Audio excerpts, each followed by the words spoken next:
I don't think that there's any particular problem with the woman being Secretary of the Air Force. I said, but how did you happen to get this job? You know, under most circumstances, you say, well, that's kind of bold, you know, this a dignitary of the United States government just asked me, well, how you get here?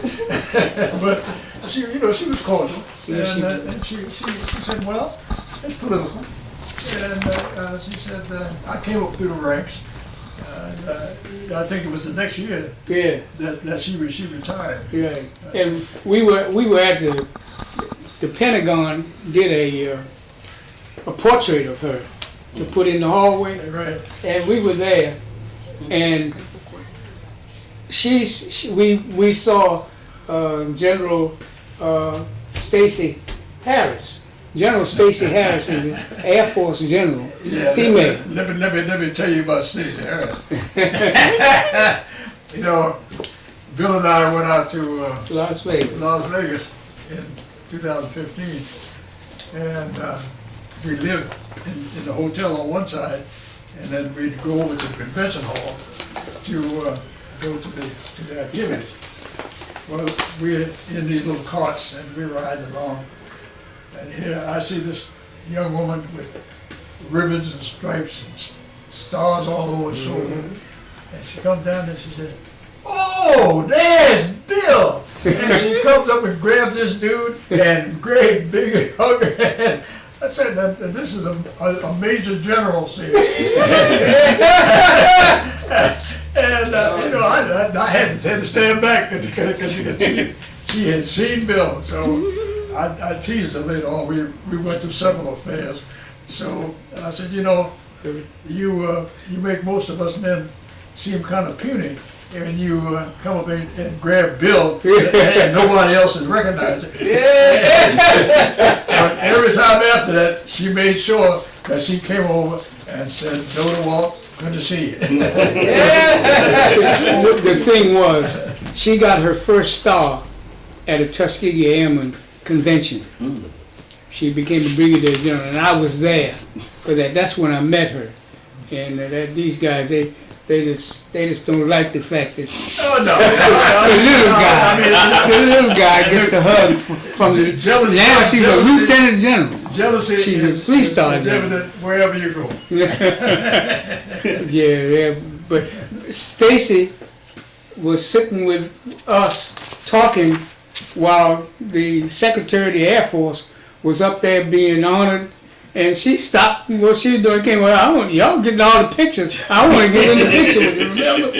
You know, if any of you have military background, you can understand the feeling of in the military rank is everything. You know? Yeah. And here's somebody up the top that normally all you can do is stand at attention and nod your head or salute or whatever. And here's a general coming 3-star general. I mean, and sit and hang out with us just as though we were, you know, a part of their group. But it's quite an honor to know someone. Well, in talking with people like that, you begin to understand where and how they came from, because there's a basic quality to them being. General Harris told me, she said, you know, I spent 10 years as a commercial pilot. But now this is a woman. And a commercial pilot for 10 years. So I had to ask her, well, why would you leave that and come in the military? And she said, well, that's what I wanted to do. But the idea that she had been well qualified for anything in aviation, she had enough background to enter a totally taboo area of aviation. You know, none of the commercial airlines would even accept us or even think about it for many years. Yeah. And she would not accept her first star as a general until she could do it with the Tuskegee Airmen because of her father. All right. That's how I met her when she got the first star. And was at our convention, because we convene every August. There's a convention going on now, or went on last week, in Florida.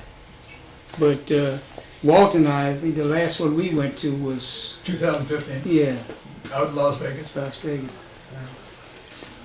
Fantastic. Now you guys said that the airmen all came from this area. How long have all of you guys lived in PG County? Well, Walt is he found out how good we were and he came and moved in around the corner here. But I've been here since the first day I went. I was born at Columbia Hospital in Georgetown. Fantastic. In fact, my birth certificate has the address in Georgetown where we live. Now, all of the children after me were born in D.C. Okay. And there was Diane, Walter, Kenneth, Raymond, and Gerald were all born in D.C. And we had one sister that was born right after me, Jewel, who died in my mother's arms. But she was just a year and a half old when she passed. Jewel. But she was born in Washington, D.C. So our entire family, in fact, our mother and father were born in D.C. But our grandparents, I don't know about my grandfather on my father's side. I know he was born in Virginia. It's called Withville. Withville, that's right, Withville, down at the, that's the border of Tennessee and Maryland, I think it is. Okay. Yeah. And how about you guys? How long have you lived in PG County? Well, I've lived in PG County since 1970. Been 70. But I was born in Washington, D.C. at the Columbia Hospital for Women. Wait, is that the hospital for women? Yeah. Yes. My brother was born there. Yeah, until they closed it down, and then I was born in Washington Hospital. So. It's now a commune. Mm-hmm. When were you born? I was born in 2003. Oh my. Okay, I was working at the Washington Hospital. My dad works at Washington Hospital. What did he do? He's a RN. He's a registered nurse. Where? What's his name? Christopher Catro. I remember that name. You do? Yeah. I worked for the Department of Surgery. Really? And I was the senior assistant to the chairman of the Department of Surgery. How long did you do that? Wow. How long were you in it? 20 years. Fantastic. Amazing. Went there and See why I invited actually, you? I didn't leave until 2008. I went there in 88. Can I get your name real quick so I can? Yeah. This should be on one of these. Oh, L. Jerome Fowler. Al Jerome. Reverend. Yeah, Rev. Fowler. Of course he's there right now, but it's amazing. All right. And what's the next question on the list for us? 'Cause I'd love to keep hearing more. What are your earliest memories of the county? Yeah. And how has it changed your time here? My earliest memories of Prince George's County? Yes. It was very much segregated. Ooh. There were places you could not go to. And you could, as a matter of fact, our church was in Bladensburg. And when I was a teenager, I had to ride the bus from Southeast Washington to get to the church. But if you got to Mount Rainier Station, you dare not leave that station waiting for a bus. Yeah. Because you could come away from there in a coffin. Wow.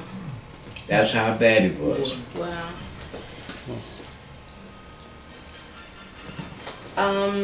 No. How about your earliest memory? Well, my earliest memory, as I told you, 4th of July, my family would go out to visit with Pa and Ma Katie and Cousin Warren to shoot fireworks because you couldn't shoot them in the district. So before I was 5 years old, I was going out there for that. And when they finished with the fireworks, I'd start crying, I don't want to go home. And my mother and father would let me stay with Pa and Ma Katie. The writers, and I still didn't know about his Pa's sister.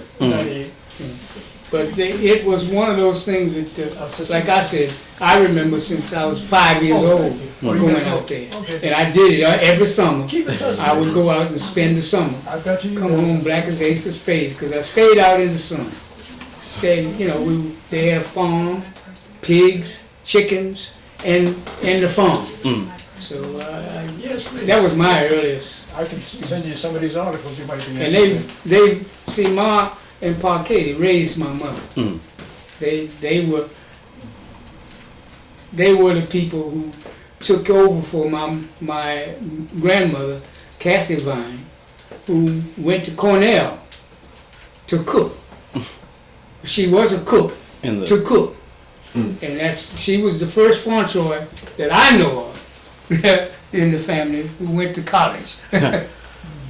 Fantastic. Here, I'm going to pause this right quick.